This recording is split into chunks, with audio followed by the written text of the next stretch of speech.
बना रही हूँ बीफ रेशादार शामी कबाब। बहुत टेस्टी और मज़े के बने हैं। प्लीज़ वीडियो को फुल वॉच किया करें ताकि आपको अच्छी तरह रेशादार बीफ शामी कबाब की रेसिपी समझ आ जाए। मैंने इसको फ्रीज़ करने की टिप भी शेयर की है आपके साथ, और आप इसको लंबे अरसे तक फ्रीज़ करके भी रख सकते हैं। बहुत मज़े की रेशादार बीफ शामी कबाब की जो रेसिपी मैंने शेयर की है, चलिए रेसिपी स्टार्ट करते हैं। देखिए, मैं आपको दिखाती हूँ कि कैसे ये रेशादार क्रिस्पी से शामी कबाब तैयार हुए हैं। रेशादार बीफ शामी कबाब को मैं कैसे सेव करती हूँ ये भी मैं आपके साथ शेयर करूँगी। बिस्मिल्लाहिर्रहमानिर्रहीम। जल्दी से बीफ बोटी कबाब बनाना स्टार्ट करेंगे। इसके लिए मैंने लिया 1 किलो गोश्त। बीफ बोटी कबाब में भी चने की दाल शामिल होगी, तो इसमें इतना पानी शामिल करेंगे कि गोश्त और पानी अच्छी तरह गल जाए। 1 बड़ा प्याज मैंने लिया है, वो डाल दूँगी। 1 इंच का टुकड़ा अदरक का लिया, अदरक को भी मैं मोटा मोटा काट के डाल दूँगी। लहसुन भी शामिल करती। ये इसमें मैंने ली है काली मिर्चें साबुत, दालचीनी और लौंग और मोटी बड़ी इलायची, और बादियान का फूल का सिर्फ मैंने इतना सा टुकड़ा लिया। इसकी खुशबू तेज़ होती है तो ज़्यादा नहीं शामिल करूँगी। ये सब भी इसी टाइम पे साथ चला जाएगा। साबुत लाल मिर्च, नमक, लाल मिर्च, हल्दी पाउडर, गरम मसाला पाउडर, ये मैंने थोड़ा थोड़ा अभी खुशबू के लिए डाला है।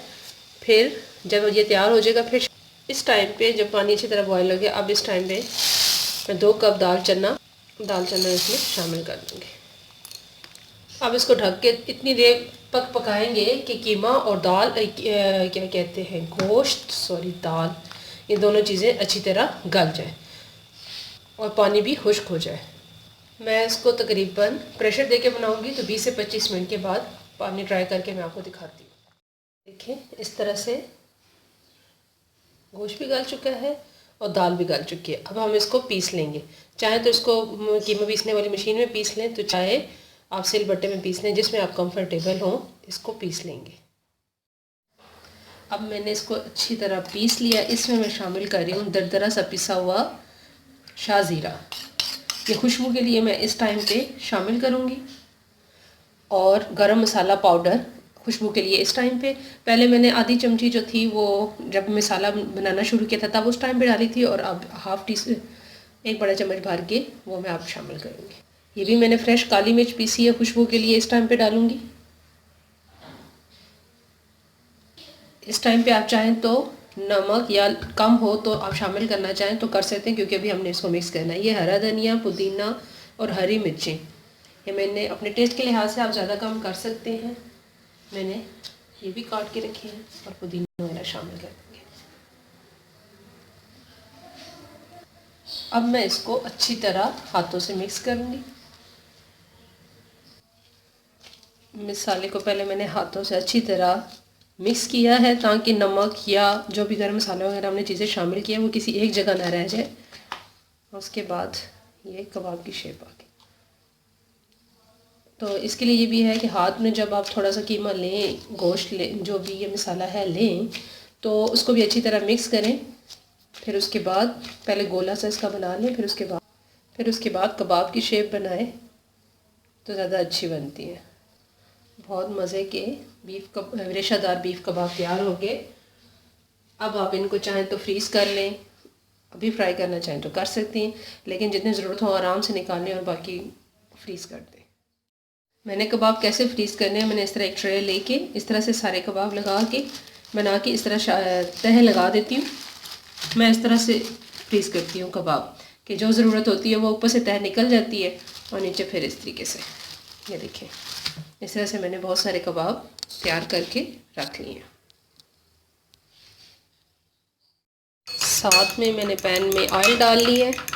1 अंडे को अच्छी तरह बीट करेंगे, और आपको जितने शामी कबाब ज़रूरत हों आप फ्राई कर सकते हैं।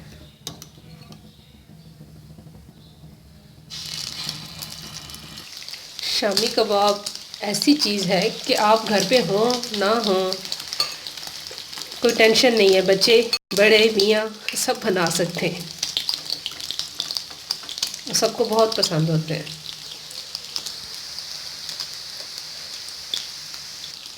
एक साइड से पक जाने के बाद इसको टर्न करेंगे।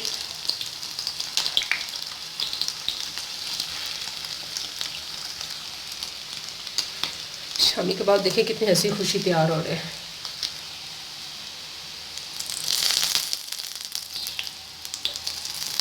मैं थोड़ा सेंटर में अब इनको ले आऊँगी कि सेंटर में ऑयल नहीं है, तो इस तरह से